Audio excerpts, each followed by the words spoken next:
Oke teman-teman, setelah kita mempelajari tentang sinusoid, yang selanjutnya adalah kita akan mempelajari tentang fasor. Jadi fasor itu kependekan dari fase dan vektor. Nah, dalam menganalisa arus dan tegangan pada rangkaian listrik yang menggunakan arus AC, dibutuhkan suatu operasi-operasi tertentu, misalkan operasi penjumlahan, perkalian atau pembagian, dan yang lainnya. Nah, kita lebih mudah untuk melakukan manipulasi terhadap variabel-variabel ini jika menggunakan fasor. Oke, jadi selamat belajar. Yang selanjutnya kita akan bahas tentang fasor. Ya, jadi kita akan lengkapi dulu pengetahuan kita tentang beberapa terminologi dan bagaimana cara mengoperasikannya. Jadi fasor itu merupakan suatu bilangan kompleks. Ya, di sini ada terminologi baru, bilangan kompleks yang merepresentasikan amplitudo dan fase dari suatu sinusoid. Oke, ini ya teman-teman kata kuncinya, dia merepresentasikan amplitudo atau besarnya. Ini biasanya dinyatakan dalam bentuk vektor ya. Vektor, kemudian fasenya dari suatu sinusoid. Kemudian fasor ini juga diperkenalkan oleh yang namanya Charles Steinmetz ya tahun 1893.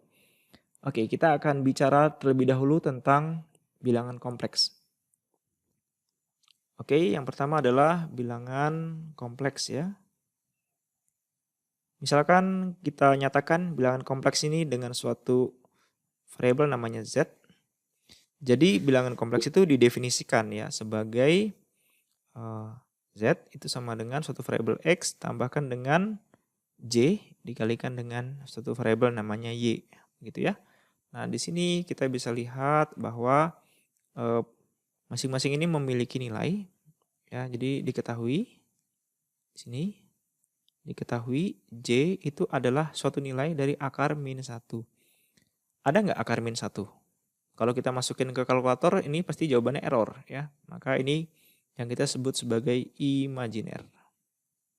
Bilangan imajiner. Jadi ternyata bilangan imajiner itu ada ya.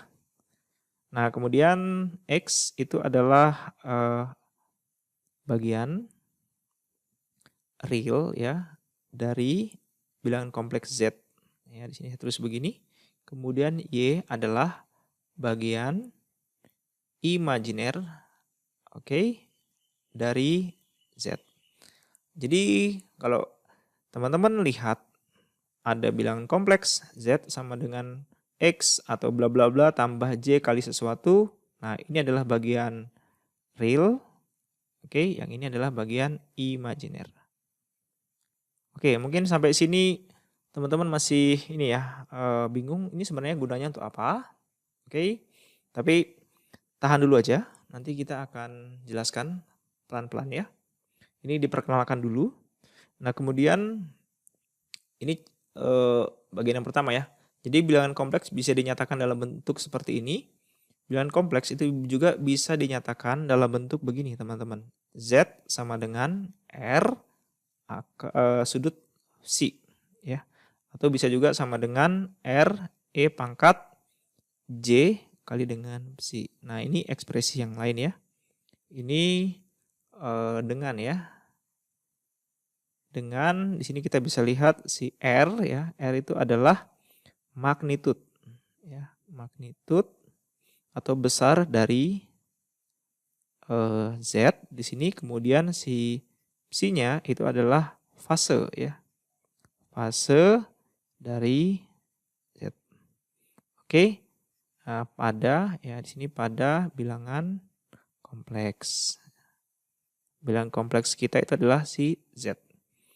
Oke ya. Nah, terus tambahan lagi bahwa ini kan bisa dilihat bahwa bilangan kompleks itu tersusun dari bilangan real dan bagian imajiner. Nah, kalau misalnya kita gambarkan dalam suatu sumbu ya, sumbu koordinat begini. Nah, begini sumbu koordinatnya. Nah, ini kita punya sumbu koordinat yang terdiri dari bilangan real ya atau real aksis atau sumbu real ya. Kemudian kita punya sumbu imajiner. Ya, saya tulis di sini imaginary atau imaginer axis. Ya, atau sumbu imajiner. Saya ulangi, kalau kita mau menggambarkan bilangan kompleks dalam suatu sumbu begini, maka sumbunya harus tersusun dari dua, yaitu sumbu real dan sumbu imajiner. Nah, jadi di sini kita bisa lihat bilangan kompleks ini ya, Z. Ya, berarti kita gambarkan di sini. Ini ya, ini kita gambarkan. Nah, ini dia di sini. Nah, ini misalkan besarnya adalah R ya di sini ya, magnitudenya R. Kemudian fasenya ini ya, psi ya. Jadi kita lihat di sini ini adalah psi. Nah, proyeksi terhadap sumbu real itu adalah ini kan ya, X ya. Berarti di sini adalah X, teman-teman. Nah, kemudian proyeksi terhadap sumbu Y, nah gitu ya, atau sumbu imajiner itu adalah si Y. Nah, jadi begini.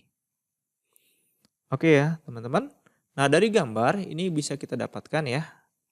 Dari gambar kita bisa dapatkan bahwa R itu sama dengan akar dari X kuadrat tambah Y kuadrat. Kemudian tangan theta itu sama dengan, tangan itu kan demi sami desa ya, depan samping. Berarti depannya adalah Y, sampingnya adalah X ya, atau bisa ditulis lebih detail psi sama dengan arkus tangan ya, tangan min 1 dari Y per X. Oke, itu dia teman-teman. Nah, sekarang kita akan lihat juga hubungan ya. Ini sudah kelihatan hubungan antara XY dengan R theta ya. Nah, sekarang saya mau tuliskan lagi hubungan yang lain ya. Jadi dari sini ya, kita dapat tuliskan juga dari gambar ya. Dari gambar dapat kita tuliskan bahwa X sama dengan R ya. Ini sampingnya berarti cos ya. R cos psi, kemudian Y sama dengan R. Di sini berarti sin ya, sin psi ya. Oke. Nah, di sini bisa kita lihat Z ya, dapat ditulis di sini menjadi, di sini kita bisa lihat ya, Z itu sama dengan X plus J kali Y. Nah, kita masukkan nilai X-nya di sini. Berarti sama dengan R cos theta tambah J kali R sin, psi ya. Psi bukan theta. Psi, R-nya bisa kita keluarkan. Berarti R buka kurung cos psi plus J sin psi. Nah, di sini kita dapatkan hubungan antara Z dalam variabel R dengan psi. Oke, selanjutnya akan kita lihat bagaimana sih operasi aritmatika. Ada penjumlahan, pengurangan, perkalian, dan pembagian dalam bentuk bilangan kompleks. Oke ya, kita tulis di sini ya, aritmatika bilangan kompleks. Aritmatika bilangan kompleks ya. Nah, oke, di sini saya jelaskan dulu teman-teman. Saya lupa di awal tadi ya. Nah, yang bagian ini teman-teman, yang ini ya, ini adalah bilangan kompleks dalam bentuk yang kita sebut sebagai rektangular. Oke ya, ini penamaan saja. Kemudian yang bagian ini, karena ada sudut-sudutnya, maka kita nyatakan ini bilangan kompleks dalam bentuk polar ya, polar atau sudut. Nah, oke, kemarin kita lanjutkan lagi. Nah, terkait dengan aritmatika bilangan kompleks, ini ada tips ya, tips biar mudah. Jadi kalau misalkan aritmatikanya dalam bentuk penjumlahan ya dan pengurangan, ini kita gunakan bentuk rektangular teman-teman. Oke ya.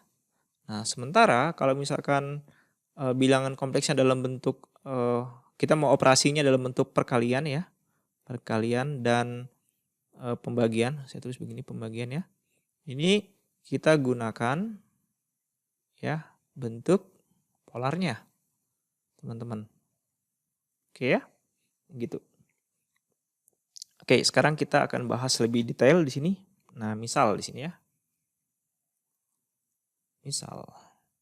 Misal terdapat ya bilangan kompleks di sini, bilangan kompleks ya, misalkan Z itu sama dengan X tambah J kali dengan Y sama dengan R sudut psi.